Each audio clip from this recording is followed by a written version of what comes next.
My name is Olivia Weiss, and I did my AP Lang book video 3 on The Silent Patient by Alex Michaelides. I do not know how to say that, but so this is a brief summary of The Silent Patient.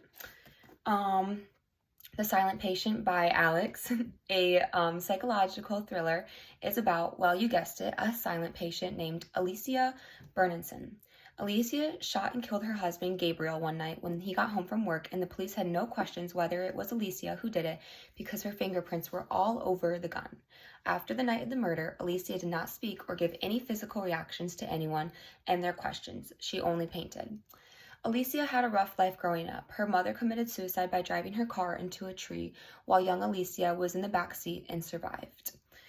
Alicia and her father moved in with her rude Aunt Lydia and cousin Paul. As I mentioned before, Alicia paints. She's an artist. Her husband was a photographer for models. They lived a happy and normal life until the night of the murder. Alicia had always had small mental issues, which needed some medications, but Gabriel, her husband, did not think too much of it. After the murder, Alicia found herself at Grove, a ward for the mentally ill, and she was getting treatment but not making any progress because she would not speak. Theo Faber, a psychiatrist, wanted to try and help Alicia. He wanted to know what was going on in her mind. Theo started one-on-one therapy with Alicia, and they simply sat in silence most sessions. This motivated Theo more. He dug into Alicia's history of relationships which she had, any doctor she saw, and even her neighbor Barbie, who was somewhat close with Alicia. Since she would not talk, Theo had to get his information from different sources. Meanwhile, Theo's wife, Catherine, an actress, was secretly having an affair with Alicia's husband, Gabriel. Theo found out about this one night when he followed Catherine and watched her cheat on him with Gabriel. This was before the murder, so Theo had no clue who Gabriel and Alicia were. Theo followed Gabriel home and watched him walk into his house to greet his wife, which was Alicia, who had no idea what he was doing behind her back. Theo felt the need to inform Alicia that her husband was cheating on her, but he never felt confident in walking up to the house and informing her, so he stalked the house every day and watched it. Watched her in the window. He sat on the bench and stared at the house. Alicia was freaked out by this man that was watching her. She thought she was seeing things. She told her neighbor Barbie, but since Alicia had previous mental hallucinations, no one believed her. Then, one day, Theo entered the house and held Alicia at gunpoint, tying her up to a chair, and they waited there until Gabriel came home. When Gabriel entered the house, he too was forced by Theo to tie up to a chair. Theo said that one of them was dying that night, and he gave Gabriel the option to save himself or take the hit for Alicia. And Gabriel chose to have Theo shoot Alicia. Theo did not. He shot the ceiling, untied Alicia, and left. After being informed about the affair, after her husband killed her mentally by choosing her to die, Alicia picked up the gun and aimed it at Gabriel. This book had a big plot twist. Theo was actually the really bad guy, but he did not get the blame, so he started treating Alicia and eventually getting her to talk and brainwashing her into thinking that he played no role in her life. Alicia was acting for him, but she knew smarter than that, and she knew that he was the one that twisted up her life. She wrote this in her diary and hid it so that Theo would not get away with the things he did. Theo was worried. Alicia started remembering more of what happened, so he put her to sleep by injecting a drug in her, making it look like she took an overdose by displaying an empty pill bottle by her bedside. And then the journal was found, and Theo and his evil plan were caught. Okay, so one thing I liked about the book was how the author kept Theo a secret until the very end, making the puzzle piece together.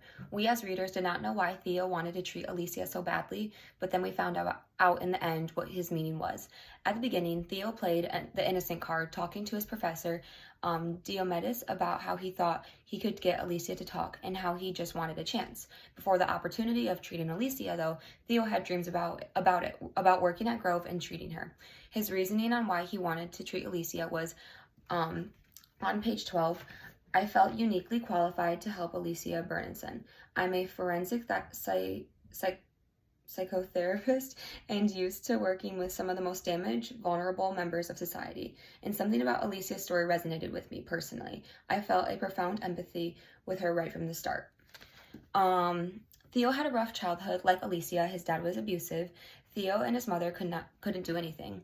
Theo thought he could help Alicia and save her. I believed Theo until up until the very end of the book about why he said that was the reason he wanted to treat Alicia. It was very convincing. This is one specific thing I liked about the book because it has me up at night still wondering how Theo pulled it off and how I was so gullible the whole time reading not to see through on who Theo truly was. Okay, so two of my favorite passages. The first one was when Alicia finally showed some sort of emotion in the therapy sessions with Theo. Theo thought it would be nice if Alicia had the opportunity to paint her feelings, so he brought her paint supplies, and when Theo told her she got to paint, she smiled. Before this, at each therapy session, Theo described Alicia like she had fog in her eyes, couldn't see clearly, and was not fully mentally there. So this smile meant a lot. When Theo suggested the painting, on page 172 it says, Alicia blinked. Her eyes opened. It was as if light had been switched on inside them. They were eyes of a child, wide and innocent, free of scorn or suspicion. Color seemed to come into her face. Suddenly, she seemed wonderfully alive. Alicia showed joy. She showed an emotion instead of a blank stare. Alicia probably felt a bit of freedom in that moment, and it made me happy to read that. This is one of my favorite passages because it was a big turning point for Theo and his progress with Alicia, and that made me feel happy that he was getting somewhere. But this was before I found out who Theo actually was. So, another one of my favorite passages is when we get to see a look inside Alicia's perspective from her diary. Alicia is writing this right after Theo injected her with the drug that was making her drowsy. She wrote down every detail of the night that Gabriel died and what role Theo played in that. Theo, with the gun in his hand, had both Alicia and Gabriel tied up to chairs and gave Gabriel the option to either save himself or die, and Gabriel chose to save himself, as I mentioned before. Theo did not shoot either of them. He left the gun on the floor and untied Alicia. Alicia writes on page 312, I saw it now. I would never be safe, never be loved. All my hopes dashed, all my dreams shattered, leaving nothing. My father was right. I didn't deserve to live. I was nothing. That's what Gabriel did to me. That's the truth. I didn't kill Gabriel. He killed me.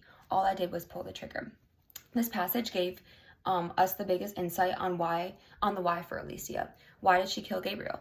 She was broken once by her dad and the second time by Gabriel. In the heat of the moment, her emotions took over. She had just learned about her husband's affair, and then he gave her a death sentence, which pushed Alicia over the edge, and all she did was pull the trigger. This is another one of my favorite passages because it was worded so well. It was sad, but it hit very deep for me. I realized Alicia fell silent because of that, and after the passage, I felt empathy towards Alicia and all the things that she had been through. Okay, so one strong writer's move was about how the author appeals to pathos. So Theo dug into Alicia's childhood, meeting with her cousin Paul to gain more information to work with. As I mentioned before, Alicia's dad was mean and he broke her mentally when she was a child. After her mother died, her dad wished Alicia had been the one to die instead, and she overheard this loud and clear. Although it was not said directly to her, it still broke her, as she said, he killed me, she said. Dad just killed me, which was said to Paul on page 256. Theo explains that when children go through events like this, as they are still developing, it can really mess with them as they grow up, and these events can shape children into the adults they become. The narration of Theo appeals to pathos by saying, imagine it, hearing your father, the very person you depend on. Oh wait, I'm supposed to be reading this, sorry. On page 256, Theo says, let's see here. Imagine it, hearing your father, the very person you depend on for your survival, wishing you dead. How terrifying that must be for a child. How traumatizing. How your sense of self-worth would implode, and the pain would be too great, too huge to feel. So you swallow it, repress it, and bury it. Over time, you lose contact with the origins of your trauma, dissociate the roots of its cause, and forget. But one day, all the hurt and anger would burst forth like fire from a dragon's belly, and you'd pick up the gun. The usage of the word you puts us readers in Alicia's shoes, what she went through, and the way her trauma shaped her, even if she didn't realize it. The author wants the readers to feel some emotion for this situation Alicia was in, whether that feeling is empathy, sadness, bitterness, or maybe a reader can relate to what Alicia went through. The appeal to pathos is so strong here, and the imagine you words automatically set the tone for what your brain needs to do in that situation. Those words make the reader go to a different setting, the setting of Alicia's brain, to find out why she did what she did and why she is who she is.